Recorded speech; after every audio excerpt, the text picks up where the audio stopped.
Hi అండి, welcome to my channel. ఈరోజు ఎంతో టేస్టీగా క్రిస్పీగా ఉండే బియ్యం పిండితో చెక్కలు చేసుకుందామండి. దీనికోసం 2 గ్లాసులు బియ్యం పిండి తీసుకుందాము.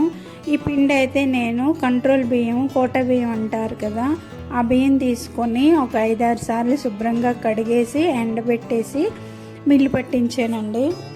ఇప్పుడు పొయ్యి మీద ప్యాన్ పెట్టుకొని 2 గ్లాసుల పిండికి 1.5 గ్లాసులు నీళ్ళు పోసుకోవాలండి. అంటే 1 గ్లాస్ పిండికి 3/4 గ్లాస్ నీళ్ళు అన్నమాట. ఈ నీళ్ళు మరిగే లోపల మనం ఒక మిక్సీ జార్ తీసుకొని కొన్ని పచ్చిమిరపకాయలు, కొద్దిగా అల్లం వేసుకుందామండి. పచ్చిమిరపకాయలు రుచికి సరిపడా వేసుకోవచ్చు, లేదంటే కొద్దిగా కారం వేసుకొని పచ్చిమిరపకాయలు తగ్గించుకోవచ్చండి, మన ఇష్టమేమి.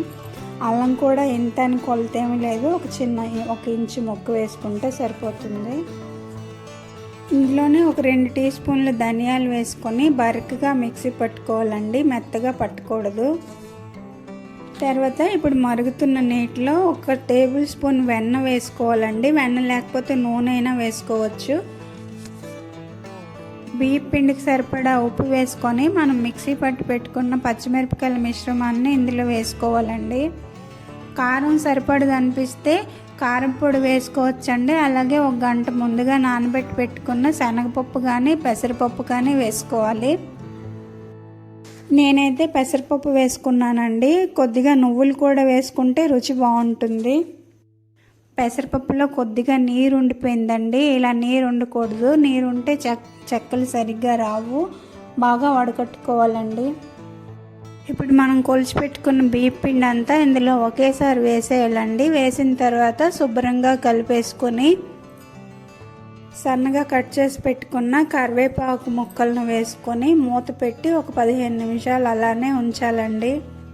చల్లారిన తర్వాత ఈ పిండిని ఒక పాత్రలోకి తీసుకొని చపాతీ పిండి మాదిరిగా కలిపేసుకోవాలండి. నీళ్ళు చాలకపోతే కొద్దిగా వేసుకోవచ్చు. ఇలా శుభ్రంగా కలిపి ముద్ద చేసుకొని ఒక క్లాత్తో కప్పేసుకోవాలండి. ఇప్పుడు పొయ్యి మీద డీప్ ఫ్రైకి సరిపడా నూనె పెట్టుకొని అది మరిగే లోపల ఈ మిశ్రమాన్ని కొద్దిగా తీసుకొని చిన్న ఉండలుగా చేసుకోవాలండి. ఆ ఉండల్ని పూరీ ప్రెస్ ఉంటే పూరీ ప్రెస్లో ఒత్తుకోవాలండి, లేదంటే ఒక పాలిథిన్ కవర్ మీదైనా ఒత్తుకోవచ్చు. నేనైతే ఒక క్లాత్ని తడిపేసి ప్లాట్ఫామ్ మీద ఇలా పరిచేసి ఉండలన్నీ లైన్గా ఒక 5-6 ఉండలను ఒకేసారి పెట్టుకొని ఒకేసారి ఒత్తేస్తానండి. చూడండి, ఇలా పెట్టేసుకున్నాను. ఆ ఎక్స్ట్రా ఉన్న క్లాత్ని ఇలా ఉండల మీదకి పెట్టేసుకొని ఒక ఫ్లాట్గా ఉన్న డబ్బాని తీసుకొని ఉండ మీద పెట్టి నొక్కితే అప్పడం అయిపోతుందండి. ఈ పిండి మనం ముందే ఉక్కించుకున్నాం కాబట్టి మెత్తగానే ఉంటుందండి. ఎక్కువ బలమేమి ఉపయోగించక్కర్లేదు అప్పడాలు చేయడానికి. క్లాత్ కూడా మనం తడిపేసి వేయడం వల్ల అంటుకోకుండా చక్కగా వచ్చేస్తుందండి. చూడండి ఎలా వస్తుందో. నూనె కాగిందో లేదో చెక్ చేసుకొని అప్పడాలు ఒక్కొక్కటిగా నూనెలో వేసేయడమేనండి.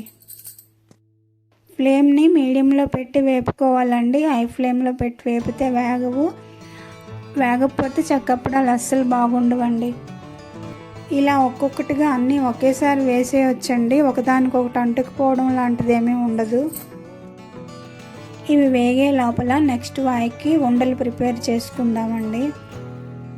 ఇలా నూనె పొంగడం తగ్గిందంటే వేగిపోయాయని అర్థం అండి. ఈ టైంలో తీసేయాలి. ఒకటి వేగలేదండి, దీన్ని కొంచెం లేటుగా వేసాను. దీంతోపాటు నెక్స్ట్ బ్యాచ్ని వేసేద్దాం. 3-4 వాయిలు అయిన తర్వాత క్లాత్ని ఒకసారి తడిపి గట్టిగా పిండేసుకోవాలండి, లేకపోతే అంటుకుపోతుంటుంది. ఈ చెక్కల్ని ఇంకా చాలా రకాలుగా చేసుకోవచ్చండి. పల్లీలు వేపి కచ్చాపచ్చిగా పౌడర్ చేసి వేసుకుంటారు. కొంతమంది ఉల్లిపాయలను కూడా వేసుకుంటారండి. చూడండి ఎంత క్రిస్పీగా వచ్చాయో చెక్కలు. ఎంతో టేస్టీగా క్రిస్పీగా ఉండే ఈవినింగ్ స్నాక్స్ చెక్కలు రెడీ అయిపోయాయండి.